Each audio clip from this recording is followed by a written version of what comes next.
करोगे उतने डाउट आते जाएंगे, ये भी बता रहा हूं पहले से, ठीक है। तो ऐसा बिल्कुल मत सोचना कि सर हम तो आए थे सर, है ना, क्लास कर रहे थे, पढ़े, ध्यान से उतर गया, घर चले गए, डाउट नहीं पूछे, ये मत करना। अगर आपको कोई डाउट हो रहा है आ करके बिल्कुल पूछो, बिल्कुल समाधान लो यहां से, ठीक है। हाँ, ओके, चल। तो ये एकदम अच्छे से तैयार करना है अपने को, पूरा सिलेबस आपका तैयार करना है। और सिलेबस को मैं इसी सीक्वेंस में ले जाने की कोशिश करूंगा, इसी सीक्वेंस में, ठीक है। क्यों ऐसा? क्योंकि इस सीक्वेंस में ऐसे पढ़ते हो ना तो ये थोड़ा दिमाग में अच्छे से बैठता जाता है, अच्छे से दिमाग में एकदम बैठता जाएगा आपके, ठीक है। किसका बुक? व्याकरण वाला? व्याकरण तो बहुत सारी किताबें हैं यार, ठीक है। लेकिन मैं ये बोलूंगा कि अगर फाइनेंशियली सक पाओगे ना तो विनय कुमार पाठक ले लेना, ठीक है। विनय कुमार पाठक सीजीपीएससी के लिए अभी बोला जाए ना तो एकदम रेफरेंस बुक है वो, ठीक है। सीजीपीएससी जो है, हाँ भाई, एमसीक्यू के लिए मैं ये बोलूंगा कोई भी किताब ले लो, सब जिंदाबाद है। सब किताब ले लो, मतलब सब में से कोई भी किताब ले लो, एक किताब अपने पास होनी चाहिए, ठीक है। हाँ, अधिकांश जो किताबें हैं वो आपको मिलेंगी नेशनल लेवल की। घटना चक्र हो गया, आदित्य पब्लिकेशन की या साहित्य भवन की किताब मिलेगी आपको एमसीक्यू के लिए, वो पृथ्वीनाथ पांडे मिल जाएगी आपको, ठीक है। हाँ भाई, एरर सारी किताबों में लगता है हमको, और है भी किताबों में एरर, ठीक है। उसको पढ़ना कैसे है वो मैं आपको बताऊंगा, ठीक है। उसको पढ़ना छत्तीसगढ़ के एग्जाम के फैक्ट के हिसाब से है, ठीक है। आप जाओगे ना तो कई सारे स्टेट में आज भी हिंदी में स्वरों की संख्या 13 लेता है, जबकि 13 नहीं है, 11 है। आज तक न सीजीपीएससी न सीजी व्यापम आज तक कभी 13 लिया ही नहीं है स्वरों की संख्या, ठीक है। हमेशा आंसर क्या लेता है? 11 ही लेता है सर, 11 ही लेता है वो, ठीक है। उसमें आपको अचानक से 13 दिखेगा, फिर आप फिर थोड़ा सा होता ही है यार मन में कि सर इसमें तो 13 लिया है सर, आप 11 पढ़ाए हो। छत्तीसगढ़ में जो एग्जाम हो रहे हैं ना उनको ध्यान में रख करके मैं पढ़ाऊंगा, ठीक है। खासकर सीजीपीएससी पर फोकस रहेगा, और सीजीपीएससी के पुराने क्वेश्चन आपको दिखाता रहूंगा बीच बीच में, ठीक है। इससे क्या होगा, आपको क्वेश्चन के पैटर्न का पता चलता जाएगा, ठीक है। चलो, और कोई डाउट है बताइए। पढ़ाना मैं कल शुरू करूंगा, है ना, कल पहला टॉपिक हम लोग चालू करेंगे, भाषा बोध वाला। कोई डाउट है तो बताइए। एमसीक्यू के लिए कोई भी किताब ले लो, घटना चक्र लेना है घटना चक्र ले लो, है ना, या कोई लोकल पब्लिकेशन में ऐसी किताब एमसीक्यू की होगी वो ले लो, कोई दिक्कत नहीं है, ठीक है। या आदित्य पब्लिकेशन की आती है किताब, वो लेना है वो ले लो, कोई सी भी किताब ले लो, आपके पास एक प्रैक्टिस के लिए रहना चाहिए बुक, ठीक है। हाँ, इंटरनेट से कोशिश मत करना, मेरा ये कहना है, ठीक है। कोशिश ये करना कि जितना हो सके ना हमारे पास में हार्ड कॉपी रहे, ठीक है, जिसमें टिक लगाते बने, ऐसा, ठीक है।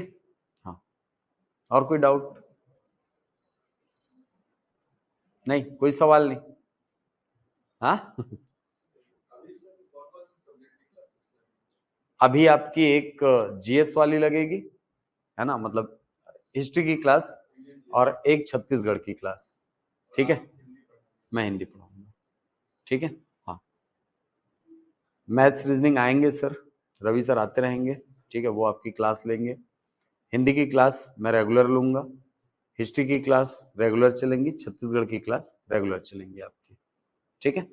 हाँ, उसको ऐसा इसलिए बनाया गया है क्योंकि आप सिलेबस देखो ना, प्री का सिलेबस देखो, मेंस का सिलेबस देखो, आपको दिखेगा।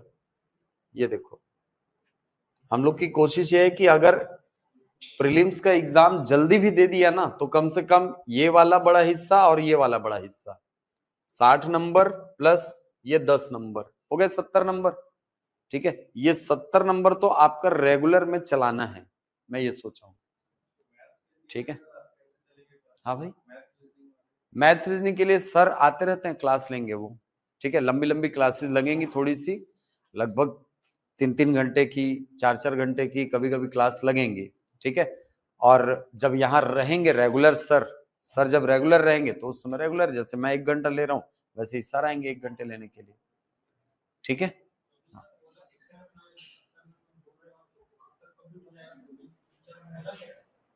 हाँ लगभग 3 महीने लगेंगे।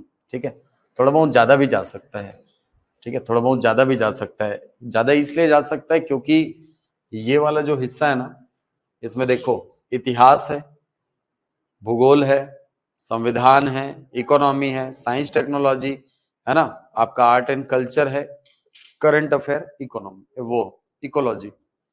इतने बड़े हिस्से को अगर मैं ये बोलूं कि भाई इसको 3 महीने में खत्म कर दिया जाए, ठीक है, वो भी पढ़कर करना होता तो ये तो हो जाता आराम से, 1 महीने की नहीं है। ठीक है, लेकिन पढ़ाना है और पढ़ा करके जब आपको इसको खत्म करना है तो वो थोड़ा सा चैलेंजिंग होता है। ठीक है, मैं टीचर हूं यार, मैं समझता हूँ इस चीज को कि कैसे सिलेबस को आगे बढ़ाते हैं हम लोग। ठीक है, सबको लेकर के चलना होता है हमको, है ना। कई ऐसे भी विद्यार्थी आते हैं जिनको हिंदी बिल्कुल नहीं आती है, जो स्कूल में हिंदी पढ़े ही नहीं है, इंग्लिश मीडियम वाले बहुत सारे विद्यार्थी रहते हैं, उनको साथ में लेकर के चलना होता है हमको, तो थोड़ा सा टाइम लग जाता है उसमें। ठीक है, हाँ वीकली टेस्ट, हाँ वीकली टेस्ट आपका होगा। ठीक है, लेकिन ऐसा होता है सब्जेक्ट वाइज होता है। ठीक है, जैसे इतिहास चल रहा है ना, तो सर 1 आध दिन टेस्ट ले लिए, मैं 1 आध दिन ले लिया, छत्तीसगढ़ का 1 आध दिन हो गया, ऐसे चलता है टेस्ट। ठीक है, हाँ एक ही दिन में तीनों टेस्ट नहीं होगा। ठीक है, नहीं तो फिर 3 घंटे टेस्ट ही देते रह जाओगे, है ना।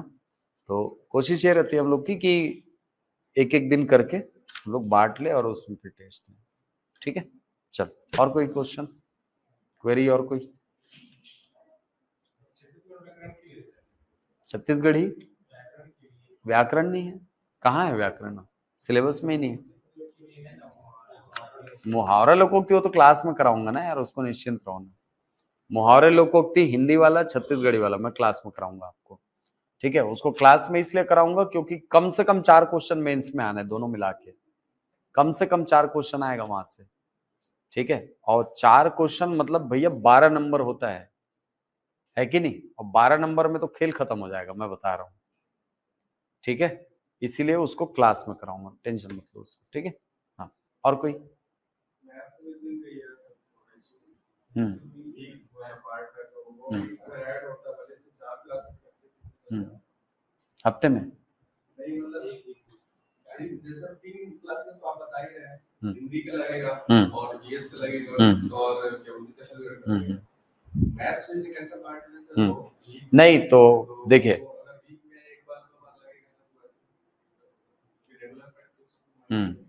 नहीं तो सर यहाँ जब रहेंगे ना, सर जब यहाँ रहेंगे तो वो तो रेगुलर लेते ही हैं क्लास। ठीक है, और मेरे हिसाब से यार रवि सर की क्लास है तो उतनी तकलीफ नहीं होनी चाहिए आपको। ठीक है, रवि सर की क्लास में उतनी तकलीफ नहीं होनी चाहिए। हाँ हो सकता है कि आपको इस चीज से इशू हो क्योंकि आप मैथ्स बैकग्राउंड के नहीं हैं।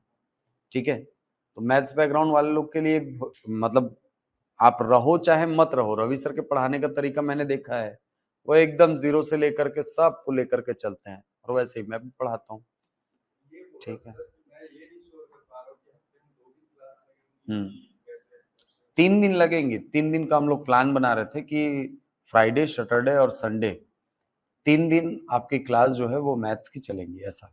तो जैसे 3-3 घंटे की क्लास चली, 9 घंटे की क्लास हो गई आपकी, बाकी के जो 4 दिन बचे उसमें प्रैक्टिस करो। ठीक है, और जब यहाँ रहेंगे सर तो रेगुलर क्लास चलेगी फिर 1-1 घंटे की। ठीक है, ये प्लान है। ओके, इंग्लिश के लिए सर है ना, सर पढ़ाएंगे। ठीक है, चल तो फिर आपसे मुलाकात होगी कल। ठीक है, कल हम लोग का सिलेबस हम लोग चालू कर देंगे, यानी भाषा बोध वाला जो टॉपिक है, इस टॉपिक को हम लोग शुरू कर देंगे, ये वाले टॉपिक को। ठीक है, है ना, कंप्यूटर है ना, क्या करना है 5 नंबर का है ना भाई, कंप्यूटर होगा ना यार, क्या टेंशन। ठीक है, सिलेबस का कोई हिस्सा नहीं छोड़ा जाएगा, टेंशन मत लो। ठीक है, अगर एग्जाम पहले भी हो गया ना तो लंबी क्लास लगा के कंप्लीट करेंगे, लेकिन सिलेबस करेंगे। ठीक है, हाँ। सब इंस्पेक्टर भर्ती परीक्षा के लिए आप लोग तैयारी कर रहे हैं, है ना। तो सबसे पहले तो सब इंस्पेक्टर भर्ती परीक्षा जो एग्जाम होने वाला है आपका, ठीक है, इसके अंतर्गत कुल 341 पदों पर भर्तियां की जानी है, 341 पद। और ये जो 341 पद हैं, इन 341 पदों में से एक पद अपने को पाना है। ठीक है, तो ये जो पद है, एक पद जो हमको पाना है, उसके लिए क्या प्रोसीजर है सर, वो सारी चीजें आपको पता होनी चाहिए। तो मेरे ख्याल से नोटिफिकेशन तो आपने देखा ही होगा, देखे नोटिफिकेशन, पूरा नोटिफिकेशन पढ़े आप। ठीक है, नोटिफिकेशन आप पढ़ेंगे, लेकिन उसके साथ में आपको थोड़ा सा, आपको फिर से एक बार मैं बता देता हूं, क्योंकि कई बार ऐसा होता है कि हम छोटी छोटी चीजों को ना कई बार छोड़ देते हैं। ठीक है, तो सब इंस्पेक्टर भर्ती परीक्षा पहली बार ऐसा हो रहा है कि इसका आयोजन किया जाएगा किसके द्वारा, सीजीपीएससी के द्वारा। और ये मान करके चलिए कि जब सीजीपीएससी इसका एग्जाम ले रहा है तो प्रश्नों का स्तर रिटर्न वाले एग्जाम में बहुत अच्छा आने वाला है।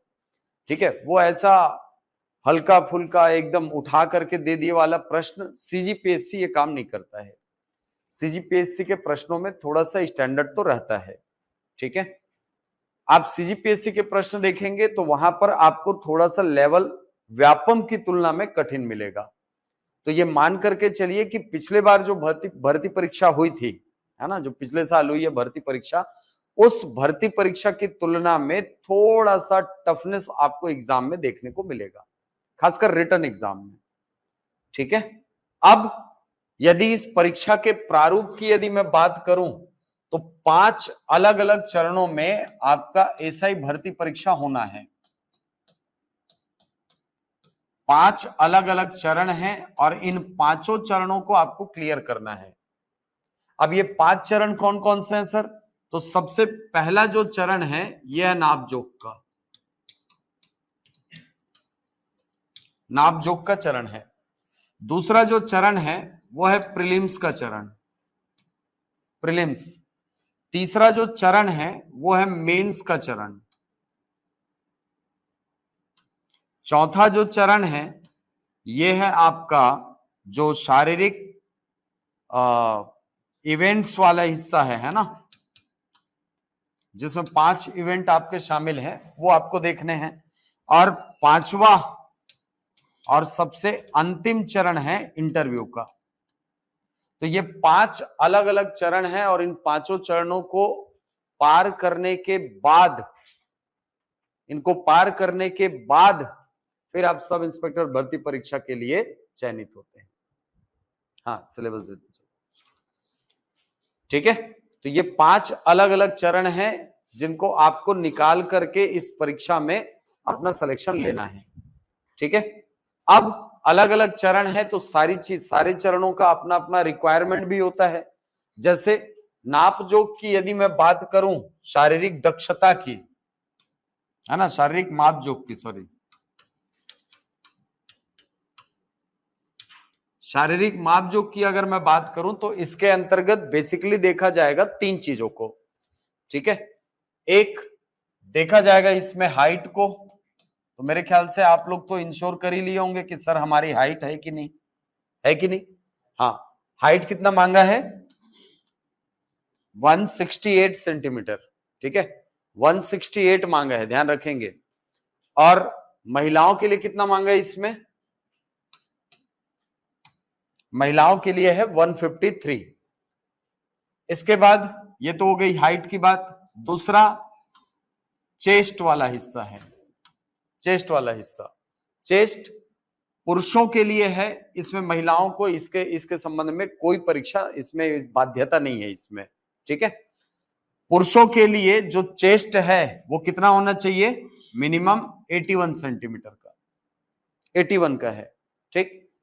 और फुलाने पर कम से कम कितना हो जाना चाहिए, ये 86, मतलब कम से कम 5 सेंटीमीटर का फुलाने के बाद जो दायरा है वो बढ़ना चाहिए। ठीक है।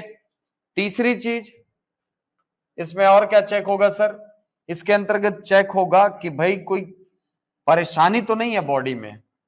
जैसे वहां पर आप उस सिलेबस को देखेंगे या उस पूरे नोटिफिकेशन को देखेंगे तो एक पॉइंट में साफ लिखा होगा कि शारीरिक रूप से दिव्यांग व्यक्ति इस पद के लिए पात्र नहीं होंगे, लिखा हुआ है वहां, डायरेक्ट लिखा है।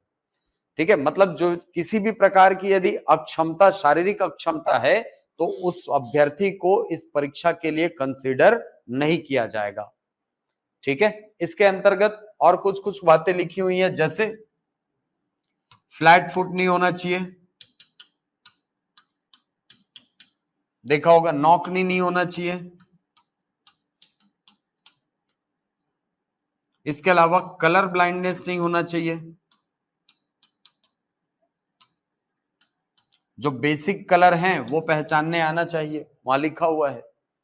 ठीक है, तो आपने ये सारा चीज तो एंश्योर कर लिया होगा कि सर ये सारी चीजों में हम क्वालिफाई कर रहे हैं, है कि नहीं।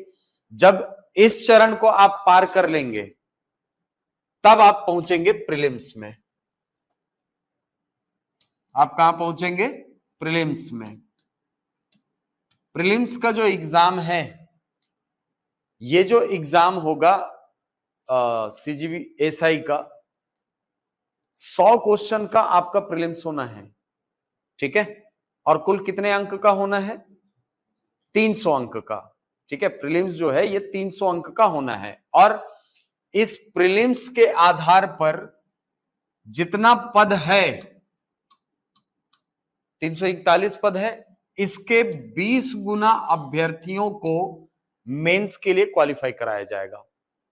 ठीक है, मतलब 341 पद हैं, तो कुल मिलाकर यदि आप देखें तो 6820। हाँ, ठीक है, इतने लोग जो हैं ये मेंस के लिए क्वालिफाई करेंगे।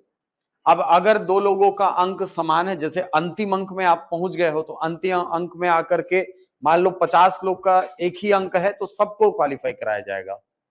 ठीक है, तो ये संख्या बढ़ भी सकती है। ओके, चलो, तो 6820 लोग जो है वो क्वालिफाई करेंगे किसके लिए, मेंस के लिए। 100 नंबर का सिलेबस है आपके प्रीलिम्स के एग्जाम का, सॉरी 100 प्रश्नों का सिलेबस है, 300 अंक है, 2 घंटे का पेपर होगा आपका। ठीक है, अब यदि इस सिलेबस को आप ध्यान से देखें, चलो देख लेते हैं, है ना। आपको डायरेक्ट नोटिफिकेशन ही दिखाता हूं मैं, नोटिफिकेशन से ही हम लोग इसको देखते हैं।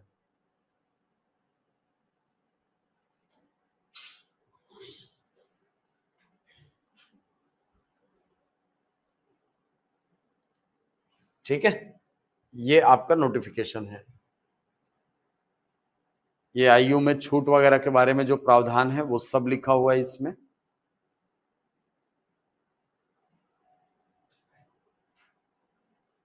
ये परीक्षा योजना आप देख पा रहे हैं यहाँ पे। ठीक है, सबसे पहले शारीरिक माप का मान, दूसरे भाग में है प्रारंभिक लिखित परीक्षा यानी प्रीलिम्स का एग्जाम है, 300 अंक का है, 2 घंटे का एग्जाम होगा। ठीक है, लिखा हुआ है यहां पर। अब इस प्रीलिम्स का सिलेबस क्या होगा सर, सिलेबस क्या होगा, ये आपका सिलेबस है प्रीलिम्स का, ये पूरा सिलेबस है, क्लियर है। ये पूरा सिलेबस प्रीलिम्स का है। कैसे पढ़ना है सर, देखो, इसके अंतर्गत सबसे पहला भाग जो है वो है सामान्य अध्ययन का। कितने क्वेश्चन आएंगे, 35 क्वेश्चन, मतलब 100 में से 35 क्वेश्चन आपके किसके आने वाले हैं, सामान्य अध्ययन के आने वाले हैं। आगे बढ़े आप, छत्तीसगढ़ का सामान्य अध्ययन, कितने प्रश्न है, 25 प्रश्न है। आगे बढ़े, कंप्यूटर की सामान्य जानकारी, 5 प्रश्न आने वाले हैं। सामान्य मानसिक योग्यता, कितने प्रश्न है, 10 प्रश्न है। सामान्य गणित 10 अंक का है।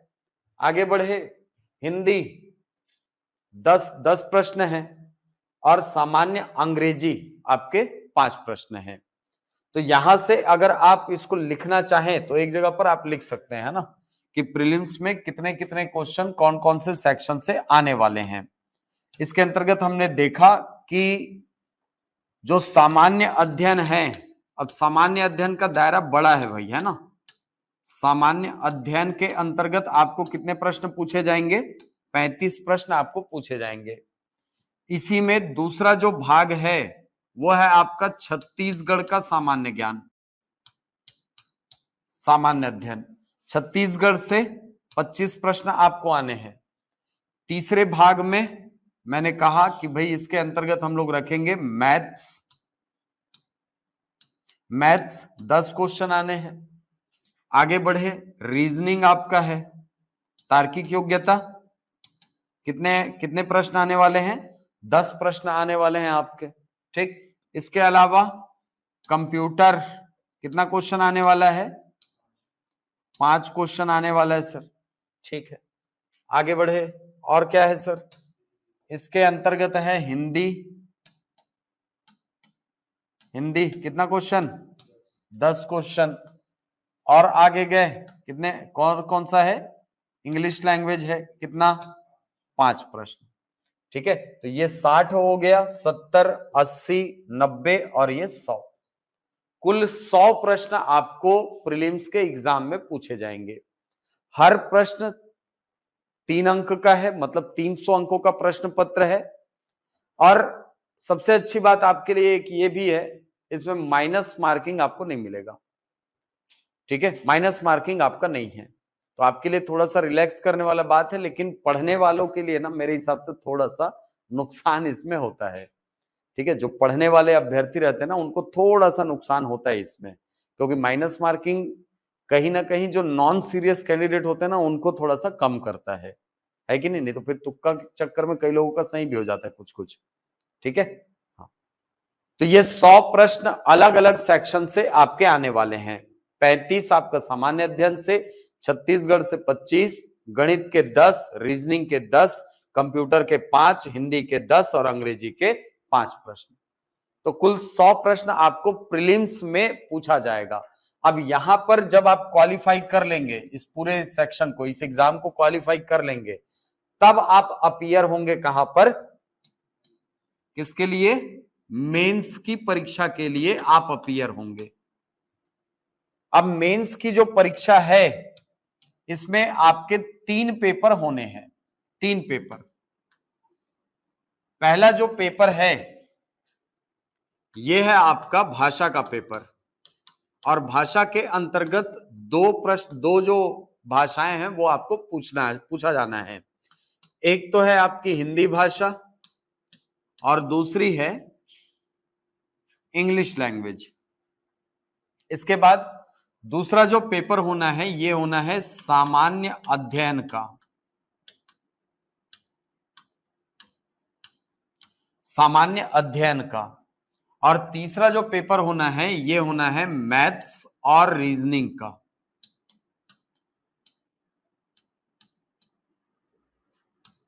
मैथ्स और रीजनिंग का तीसरा पेपर।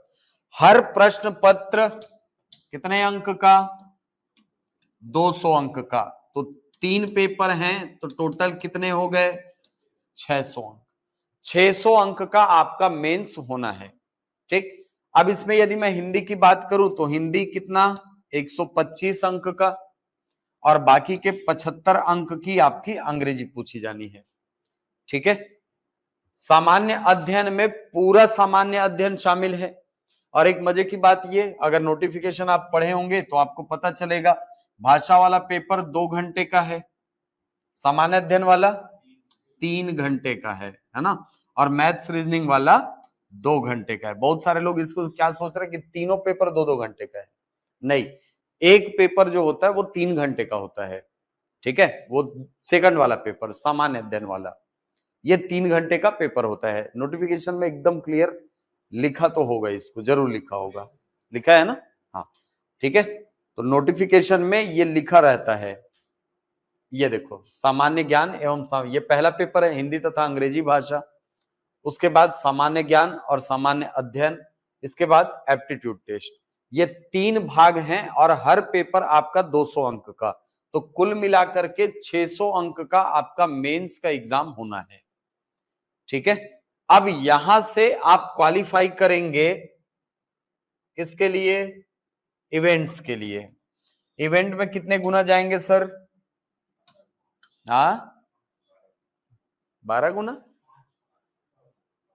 5 गुना, 12 गुना नहीं भैया। ठीक है, मतलब जितने पद हैं इसके 5 गुना लोग, इसके 5 गुना लोग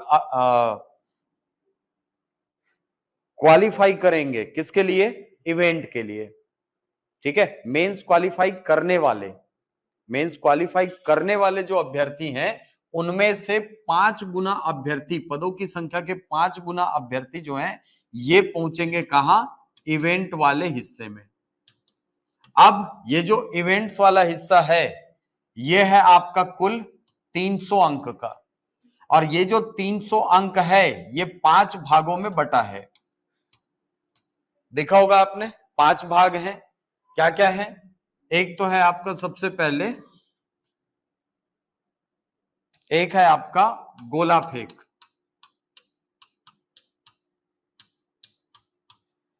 गोला फेंक है। दूसरा 100 मीटर, तीसरा 1500 मीटर, एक है आपका ऊंची कूद और एक है आपका लंबी कूद।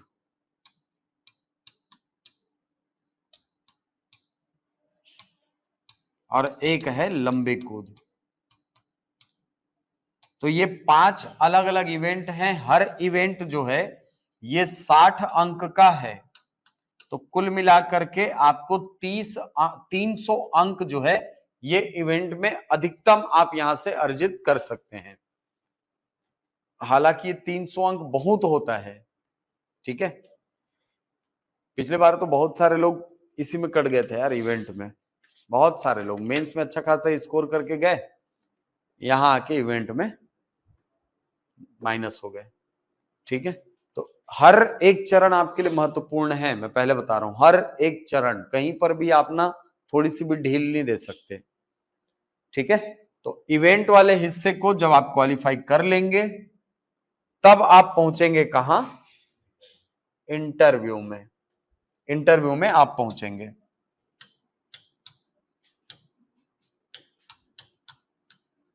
इंटरव्यू में आप पहुंचेंगे। इंटरव्यू आपका कितने अंक का? 100 अंक का। 100 अंक का आपका इंटरव्यू होना है।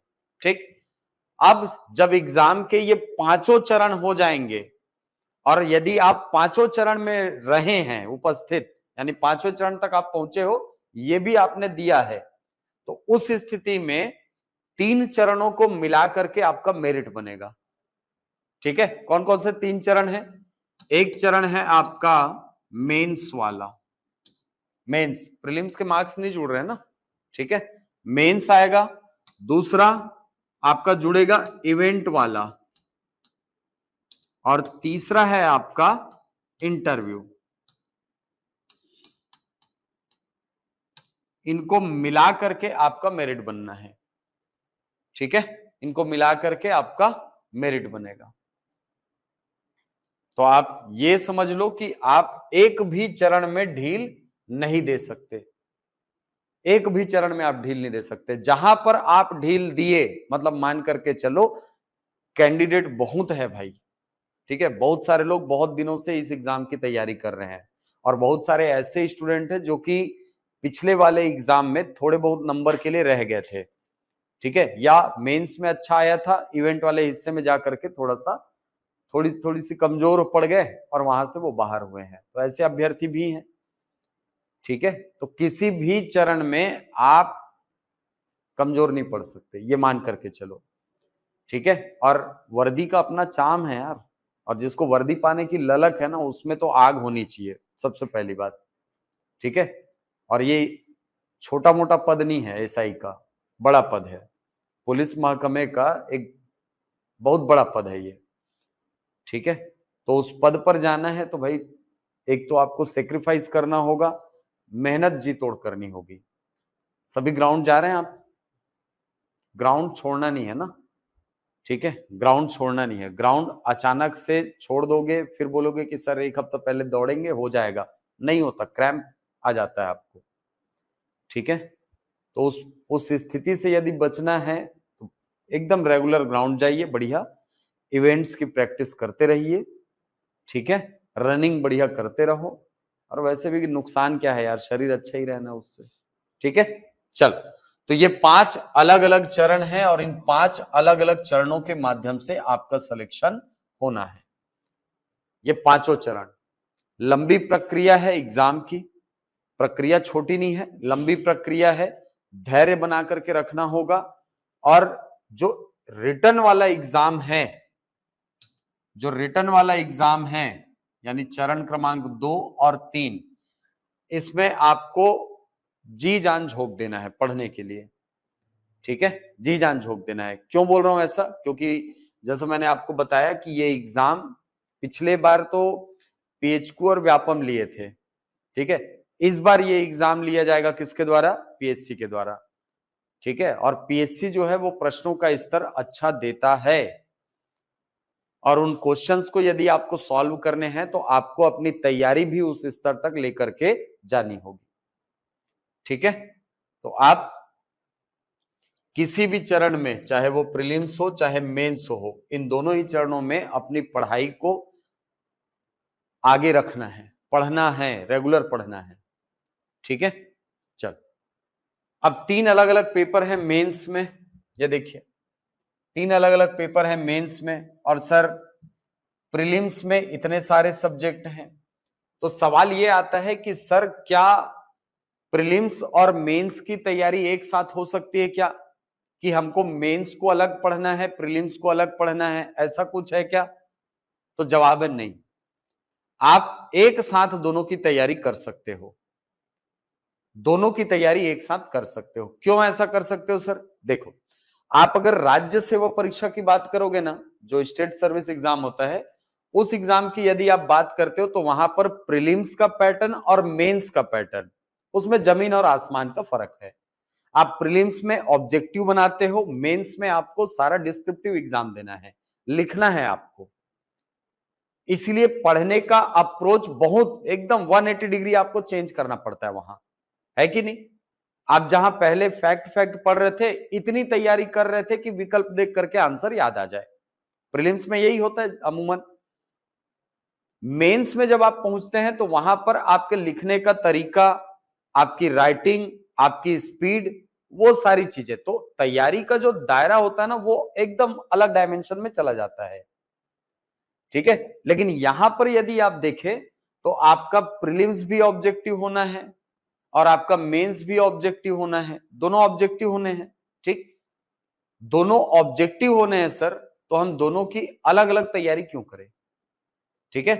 तो हमको सबसे पहले इस बात को समझना होगा कि दोनों की तैयारी अलग अलग करने की कोशिश मत करना, ठीक है। दोनों की तैयारी क्योंकि अलग अलग की ही नहीं जा सकती, दोनों की तैयारी एक साथ होगी।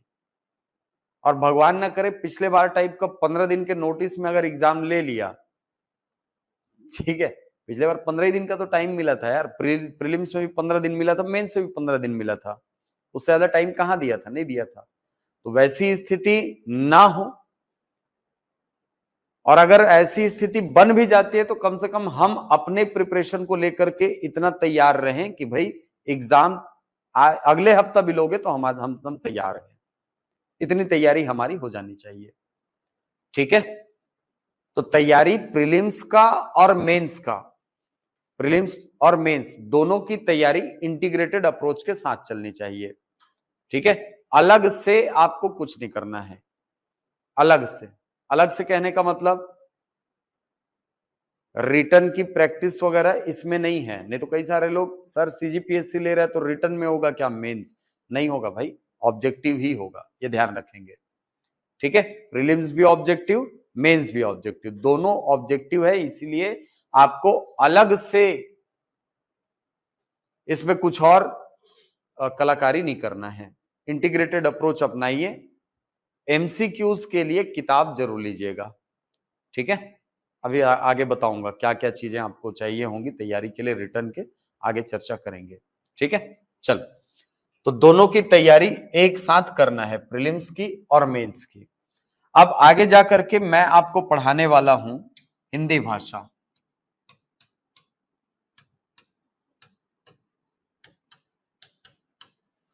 हिंदी भाषा आपको आगे जाकर के पढ़ाऊंगा मैं, ठीक है। अब हिंदी भाषा का यदि आप सिलेबस देखें तो प्रीलिम्स में, अगर वेटेज की बात करूं तो प्रीलिम्स में इसका वेटेज कितना है, 10 मार्क्स का। लेकिन मेंस में जब आप जाओगे ना, मेंस में जब आप जाओगे तो मेंस में खेल करने वाला सब्जेक्ट यही रहेगा, ठीक है। एक तो गणित रीजनिंग रहने वाला है, एक लैंग्वेज रहने वाला है, ठीक है। क्योंकि जीएस लगभग सब पढ़ते हैं यार, जीएस लगभग सब पढ़ते हैं। वो अब पेपर के ऊपर डिपेंड करता है कि पेपर कैसे आता है, खासकर जीएस वाला। जीएस वाला जो पेपर है वो मान करके चलिए कि वो लगभग सबका बनेगा, अगर पेपर ठीक ठाक आया तो, ठीक है। अगर ठीक ठाक आया तो सबका बनेगा वो। हिंदी और गणित वाला पेपर ऐसा है जिसमें आप लोगों को तकलीफ होती है। कई सारे लोगों को हिंदी में तकलीफ होती है, कई सारे लोगों को गणित में तकलीफ होती है, ठीक है। तो इन दोनों की तैयारी कैसे हो सर, यही दोनों सब्जेक्ट जो है ना, गणित रीजनिंग वाला और एक हिंदी वाला, इंग्लिश वाला, हिंदी इंग्लिश और गणित वाला, ये जो पेपर है ना, इसको एकदम अच्छे से तैयार करना है, एकदम बेसिक में जाकर के आपको तैयार करना होगा, ठीक है। ऐसा नहीं कि पुराने क्वेश्चन बस सॉल्व करके चले गए, हो गया, नहीं। आपको सीजीपीएससी के पैटर्न को पकड़ करके तैयारी करनी होगी। व्यापम के पैटर्न में और सीजीपीएससी के पैटर्न में अंतर है, अंतर होता है। और सीजीपीएससी के पैटर्न को यदि आप उससे कोप अप करने के लिए जाएंगे, उसको कैच करने के लिए जाते हैं सीजीपीएससी के पैटर्न को, तो वहां पर आपको कई नए नए टाइप के क्वेश्चन मिलेंगे, ठीक है। व्यापम में तो फिर भी लगभग 60% हिस्सा जो है वो लगभग बराबर होता है हर एग्जाम में। लेकिन सीजीपीएससी में आपको लगभग 70% क्वेश्चन जो है चेंज होता हुआ दिखेगा हर एग्जाम में। पैटर्न बदलता रहता है, उसका पैटर्न बदलता रहता है, ठीक है। तो सीजीपीएससी के पैटर्न को पकड़ करके आपको तैयारी आगे बढ़ाना है, ठीक है। चल, हिंदी भाषा प्रीलिम्स में 10 अंक है। मेंस की यदि मैं बात करूं तो मेंस में यहां से 125 अंक के प्रश्न आने हैं, 125। एक इंडिविजुअल पेपर है भाषा का 200 अंक का, उसमें से 125 नंबर किसके, हिंदी के हैं। हाँ, क्या चीज, हाँ हाँ, 10 क्वेश्चन आने हैं, 10 प्रश्न है ना, ये 10 प्रश्न आने हैं। और यहाँ पे प्रश्न आने हैं लगभग 63 के आसपास मेंस में, ठीक है। लास्ट ईयर 63 क्वेश्चन आए हुए थे, तो यहाँ 63 क्वेश्चन लगभग आने हैं और यहाँ पर 10 प्रश्न आने हैं, ठीक है। बहुत बड़ा मार्जिन होता है यार, बहुत बड़ा मार्जिन होता है, ठीक है। और अभी तैयारी का स्तर आप लोग देख ही रहे हो लोगों का। हॉस्टल वार्डन का एग्जाम 500 पद थे ना, 300 पद थे, 300 पद थे, और 3-4 नंबर में पूरा मामला खत्म हो गया। मेरिट के 3-4 नंबर में पूरा मामला खत्म हो गया। हाँ, ये इस तरह है कंपटीशन का। तो कॉम्पीट करना है तो भाई मेहनत तो करना होगा। क्या चीज, किस चीज का, हम्म हम्म हम्म उसमें इतना इतना तैयारी करना चाहिए हमको कि भाई हम यहां तक पहुंच पाए, कहां तक, इस इवेंट तक, यहां तक पहुंच पाओ, इतना तैयारी आपका होना चाहिए, ठीक है। इतना तैयारी। और ऐसा नहीं है यार पीएससी वाले बोल रहे हो तो वो दूसरे ग्रह के लोग हैं, आप ही के बीच के लोग हैं, है ना। बहुत सारे लोग हैं, मैं तो खुद जान रहा हूँ बहुत सारे लोग को, जो लोग फिजिकल में बाहर हो गए थे, यहाँ तक बढ़िया धूमधाम से पहुंचे, है ना। कितने नंबर आ रहे हैं, अरे सर 450 आ रहे हैं, ठीक है। हाँ हाँ हाँ, उसमें भी बहुत आगे हो जाते हैं, नंबर में बहुत आगे चले जाते हैं वो, ठीक है। और ये देने ही नहीं जाते, और ये देने ही नहीं जाते हैं, ये देने ही नहीं जाते हैं, ऐसे भी लोग हैं, ठीक है। इवेंट देने भी नहीं जाते हैं वो, ऐसे भी लोग मिलेंगे, ठीक है। ठीक है, अब ये आपके लिए थोड़ी सी समस्या तो है, ठीक है, थोड़ी सी समस्या। हाँ भाई, हाँ हाँ हाँ हाँ हाँ हाँ, कितने लोग बाहर हो सकते हैं उसमें? बाहर होते हैं यार, बाहर होते हैं। अब अंदाजा कैसे बोल सकता है कोई कि मैं कैसे बता सकता हूँ कि 1,38,000 में से कितने लोग की हाइट 168 से कम है? मैं कैसे पहचान लूंगा यार? हाँ हाँ, लगभग उतने बाहर हो ही जाते हैं, वो होते ही हैं उतने, ठीक है, उतने हो ही जाते हैं। उसका एक रीजन बता रहा हूँ, फॉर्म भरना ना फ्री है, समझे? हर कोई भर देता है, फॉर्म भरना फ्री है ना।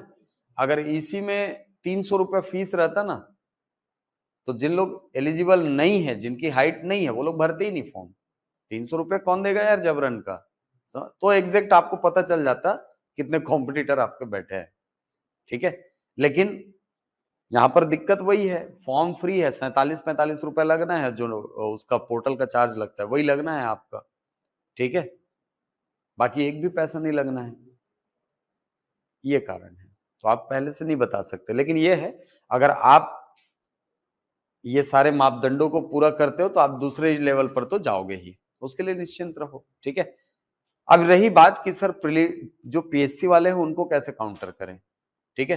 तो एक चीज तो मैं बता रहा हूँ, पीएससी वाले अगर एग्जाम दे रहे हैं, है ना, पीएससी वाले जो जिन्होंने कोर पीएससी की 3 साल 4 साल अच्छे से तैयारी की है, अच्छे से तैयारी की है, या किसी अभी अभी कोई एग्जाम निकाला है उसने, तो ये मान करके चलो उनके साथ कॉम्पीट करना टफ तो होगा आपके लिए, ठीक है। लेकिन ऐसा नहीं है यार कि उनको पीछे नहीं किया जा सकता, ठीक है।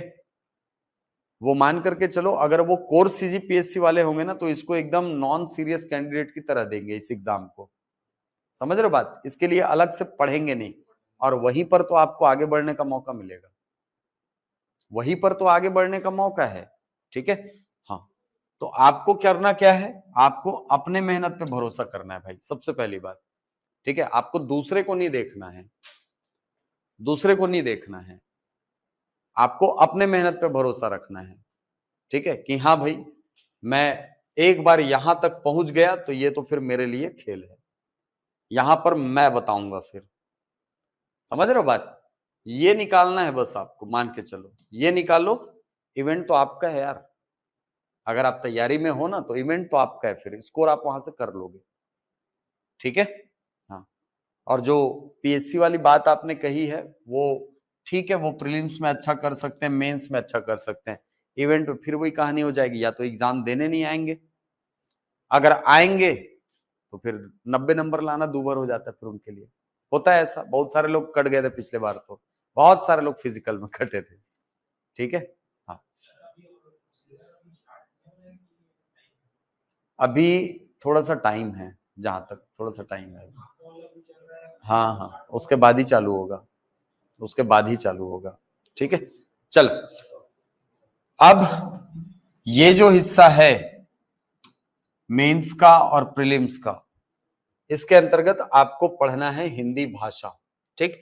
तो अब थोड़ा सा हम लोग हिंदी भाषा को कैसे पढ़ना है इस अप्रोच पे थोड़ी सी बात कर लेते हैं, ठीक। आप एसआई की यदि मेंस की बात करें और प्रीलिम्स की बात करें हिंदी भाषा की, तो सिलेबस में थोड़ा सा अंतर आपको मिलेगा। अंतर क्या मिलेगा सर? आप प्रीलिम्स वाले सिलेबस में हिंदी को देखेंगे तो वहां पर हिंदी एकदम शॉर्ट एंड स्वीट छोटा सा हिस्सा दिया हुआ है, 7-8 यूनिट है, 9 यूनिट लगभग, है ना, 1 2 3 4 5 6 7 8 9, 9 यूनिट हैं आपके।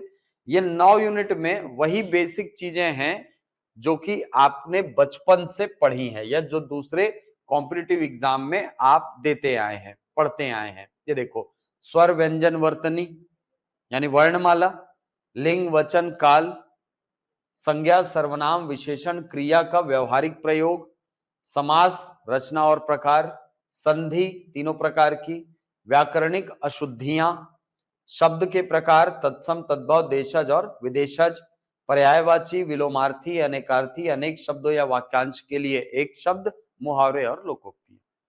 यानी प्रीलिम्स में केवल इतने सेक्शन से आपका क्वेश्चन आना है, और पीएससी का एक ये मान करके चलो कि उसका एक स्टैंडर्ड ये है कि अगर सिलेबस में जो पॉइंट लिखा है तो क्वेश्चन वहीं से आएगा, वो बाहर नहीं जाता है, ठीक है। जो उसने लिख दिया है वहीं से क्वेश्चन आपको मिलेगा, ओके। अब मेंस में जब आप जाएंगे तो हिंदी का सिलेबस आपको थोड़ा सा अलग मिलेगा, थोड़ा सा विस्तृत मिलेगा। और मैं आपको पहले से बता देता हूं, पहले से चेता दिए रहता हूं भैया ना, कि एसआई मेंस में जितना हिंदी का सिलेबस है ना, उतना छत्तीसगढ़ के किसी कॉम्पिटिटिव एग्जाम में हिंदी का सिलेबस नहीं है। किसी कॉम्पिटिटिव एग्जाम में सिलेबस हिंदी का इतना बड़ा नहीं है। ठीक है, टीचर भर्ती में थोड़ा सा है, टीचर भर्ती का सिलेबस भी अच्छा खासा बड़ा है, लेकिन एसआई भर्ती परीक्षा में अलग ही स्तर का है आपका जो सिलेबस है वो। ठीक है, क्या क्या है सर आपके मेंस के सिलेबस में? तो देखो, हिंदी एवं अन्य भारतीय भाषाएं, ये आपको देखना है। हिंदी वर्णमाला और व्याकरण, पर्यायवाची, विलोम, एकार्थी, तत्सम और तद्भव, उपसर्ग और प्रत्यय, संधि और समास, हिंदी लोकोक्तियां और मुहावरे, छत्तीसगढ़ की लोकोक्तियां और मुहावरे। नया चीज, छत्तीसगढ़ी के आपको लोकोक्ति और मुहावरे पढ़ने हैं। और क्या सर? त्रुटियों से संबंधित अनेकार्थी शब्द, अरे असल में त्रुटियों से संबंधित प्रश्न, अनेकार्थी शब्द, ये दो अलग अलग टॉपिक हैं।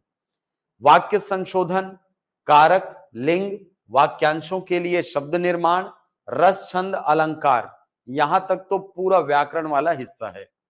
ये रचनाएं, रचनाकारों को यदि आप छोड़ दो, है ना, रचनाकार लिखा था ना, अच्छा नहीं लिखा है, हाँ, ये पूरा हिस्सा जो है ये पूरे का पूरा व्याकरण का हिस्सा है।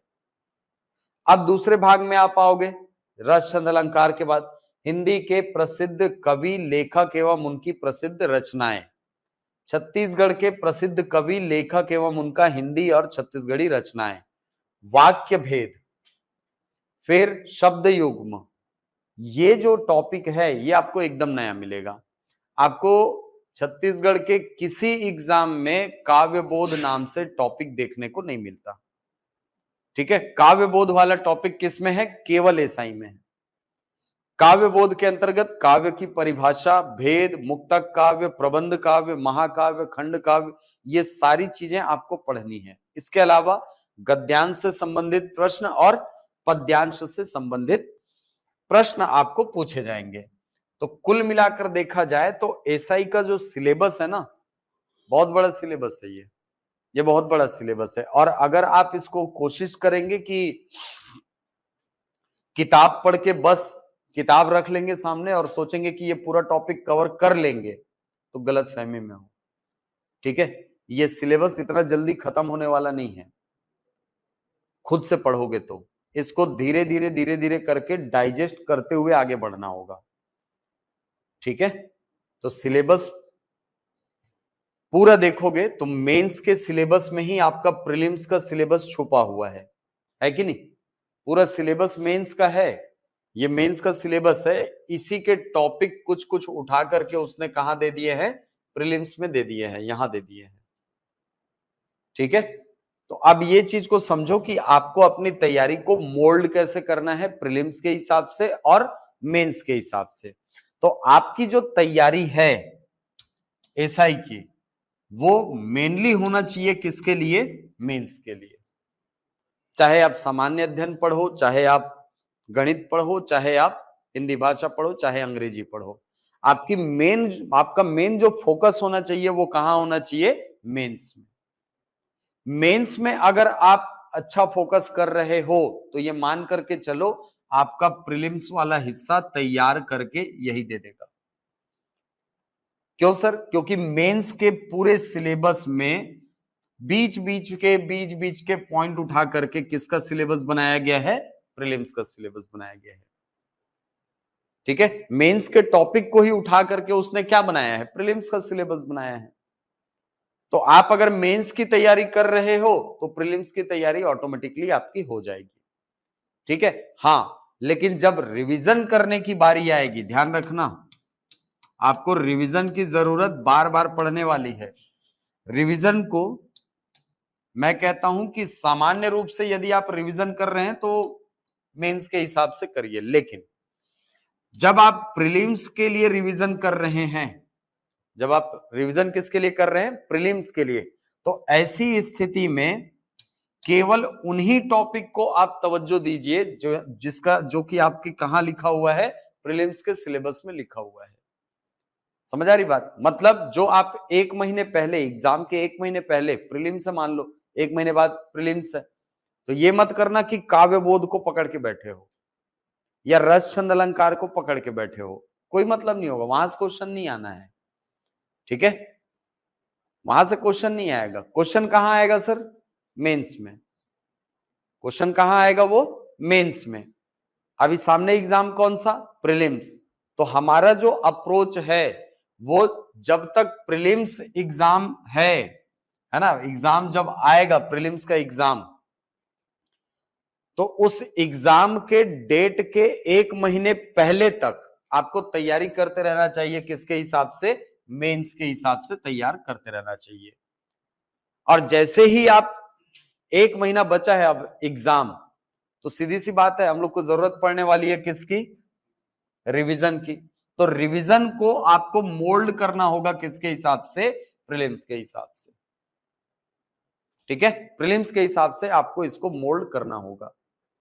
टॉपिक वाइज देख देख कर करके पढ़ना, और सिलेबस आपको इसीलिए दिया गया है, ठीक है, कि जब आप तैयारी करने के लिए बैठे तो कम से कम हमको वो टॉपिक्स पता होने चाहिए जो कि एग्जाम में आएगा। ठीक है, चल, तो ये तो हो गई बात हिंदी भाषा के तैयारी की। अब हम लोग बात करेंगे कि सर हिंदी भाषा को हम लोग पढ़ेंगे कैसे, कौन से सीक्वेंस से मैं आपको पढ़ाने वाला हूं। ठीक है, क्योंकि पढ़ने का तरीका भी होता है, अलग अलग लोगों का अलग अलग होता है। मैं जिस अप्रोच के साथ आपको पढ़ाने वाला हूं, उस अप्रोच के लिए आपको सबसे पहले ध्यान रखना, सबसे पहले आपको काम क्या करना है? एक बुक लेना है। बुक लेना है। बुक किसका लेना है सर? एक बुक लेना है व्याकरण की, व्याकरण की किताब लेना है अपने को, और एक किताब आप ले लेंगे एमसीक्यू की।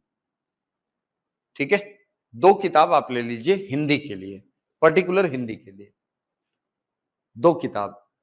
अगर मित्र के साथ रह रहे हो तो एक किताब आप ले लो, अपने मित्र को बोल दो एक किताब ले ले, है ना, क्योंकि थोड़ा सा तो यहां पर लगेगा भाई, यहां पर किताब की जरूरत आपको पड़ेगी। ठीक है, व्याकरण, व्याकरण की एक किताब ले लीजिए, और एक किताब लेनी है किसकी? एमसीक्यू की। अब जब मैं आपको पढ़ाना शुरू करूंगा तो सबसे पहला टॉपिक जो होगा हमारा वो होगा भाषा बोध का। सबसे पहला टॉपिक जो मैं आपको पढ़ाऊंगा वो पढ़ाऊंगा भाषा बोध। भाषा बोध। अब ये भाषा बोध में आपको क्या पढ़ाऊंगा मैं? भाषा बोध के अंतर्गत मैं आपको पढ़ाऊंगा भाषा क्या है, भाषा की परिभाषा क्या होती है, भाषा में गुण कौन कौन से होते हैं, भाषा के प्रकार कौन कौन से होते हैं, इसके अलावा हिंदी का विकास क्रम, हिंदी का विकास क्रम, पिछले बार क्वेश्चन में देखा होगा आपने ये। ठीक है, संस्कृत, पाली, प्राकृत, अपभ्रंश, अवहट्ठ, हिंदी, देखा होगा ये क्वेश्चन आपने। ठीक है, तो ये वाले हिस्से को अपने को पूरा करना है। इसके अलावा एक टॉपिक अपने को पढ़ना है भाषा के संबंध में संवैधानिक प्रावधान। संवैधानिक प्रावधान यानी हमारे कॉन्स्टिट्यूशन